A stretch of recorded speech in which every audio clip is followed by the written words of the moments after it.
রাজশাহী ৬ বাঘা চারঘাট আসনের নবনির্বাচিত সংসদ সদস্য আবু সাইদ চাঁদ বলেছেন, উপজেলার বিভিন্ন সড়কে নিম্নমানের সামগ্রী দিয়ে কাজ করার অভিযোগ রয়েছে। এই ধরনের কাজ বন্ধ করতে হবে।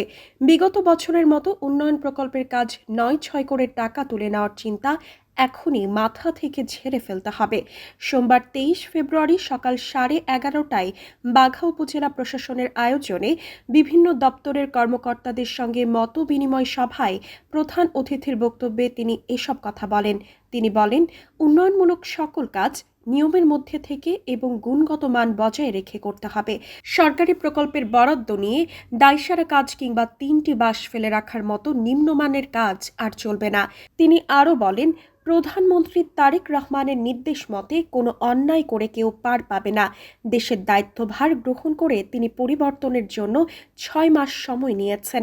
এই সময়ের মধ্যে সকল দপ্তরে অনিয়ম ও দুর্নীতি বন্ধ করে একটি পরিচ্ছন্ন প্রশাসনিক পরিবেশ গড়ে তুলতে হবে। সংখ্যালঘু সম্প্রদায়ের নিরাপত্তা প্রসঙ্গে এমপি চাঁদ বলেন, হিন্দু, বৌদ্ধ, খ্রিস্টান সবার দিকে নজর রাখতে হবে। কেউ যেন তাদের জমি দখল বা মন্দির ভাঙচুর করতে না পারে। একটি গোষ্ঠী দেশে অস্থিরতা সৃষ্টি করার চেষ্টা করছে, তাদের ব্যাপারে সবাইকে সতর্ক থাকতে হবে।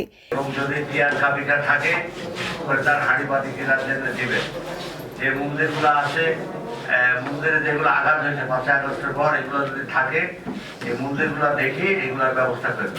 নিজেকে এমপি নয়, এলাকার গার্জিয়ান হিসেবে উল্লেখ করে তিনি বলেন, আমার নির্বাচনী এলাকায় মাদক, ইমো বিকাশ, প্রতারণা, দলিল লেখক সমিতির নামে সাব রেজিস্ট্রি অফিসে চাঁদাবাজি, অবৈধ পুকুর খনন সহ কোনো অন্যায় কর্মকাণ্ড চলতে দেওয়া হবে না। সে যেই হোক না কেন, তাকে আইনের আওতায় যেতে হবে।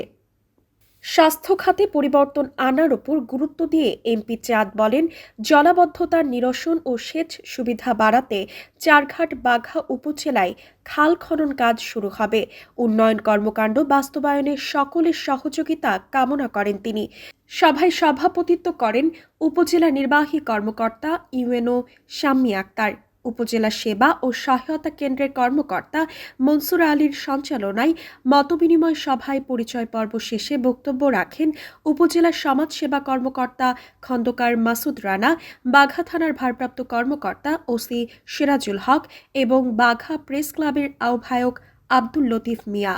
এ সময় উপস্থিত ছিলেন উপজেলা স্বাস্থ্য ও পরিবার পরিকল্পনা কর্মকর্তা ডাক্তার আসাদুজ্জামান আসাদ, উপজেলা কৃষি কর্মকর্তা শফিউল্লাহ সুলতান, উপজেলা প্রকৌশলী কর্মকর্তা এজাজুল হক, উপজেলা শিক্ষা কর্মকর্তা মীর মামুনুর রহমান, উপজেলা মহিলা বিষয়ক কর্মকর্তা নাসরিন আক্তার সহ বিভিন্ন দপ্তরের প্রধানরা।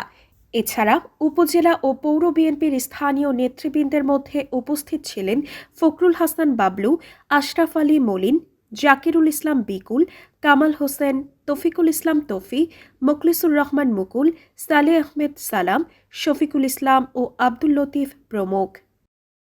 রিপোর্ট করেছেন মুস্তাফিজুর রহমান, ক্যামেরায় নাহিদ ইসলাম।